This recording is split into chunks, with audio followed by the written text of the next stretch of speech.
The next topic is SDG, the Sustainable Development Goals. Expo is an event that highlights student-led projects, innovation, and initiatives aligned with the United Nations Sustainable Development Goals. This expo showcases the creative solution and initiative development by council students to address global challenges such as poverty,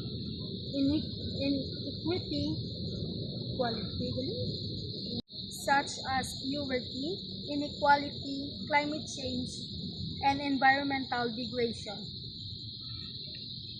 The SDG Expo promotes such as poverty, inequality, climate change, and environmental degradation. The SDG Expo promotes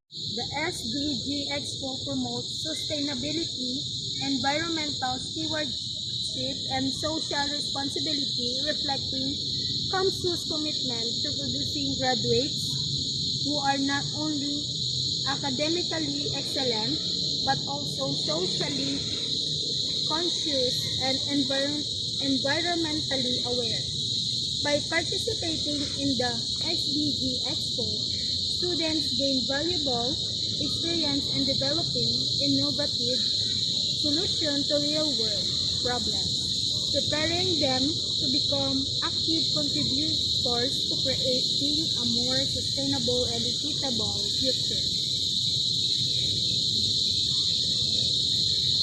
The Sustainable Development Goals Expo is an event that highlights student-led projects and initiatives aligned with global sustainability efforts. Our university is committed to promoting sustainability and environmental stewardship.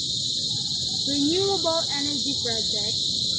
Our team developed a solar power system that can be used in rural areas. Zero waste initiative. We implemented a waste management system that promotes recycling and composting. This project reflects COMSU's core value of environmental sustainability and our commitment to achieving the Sustainable Development Goals. The SDG Expo provides a platform for students to showcase their innovative solutions to global challenges.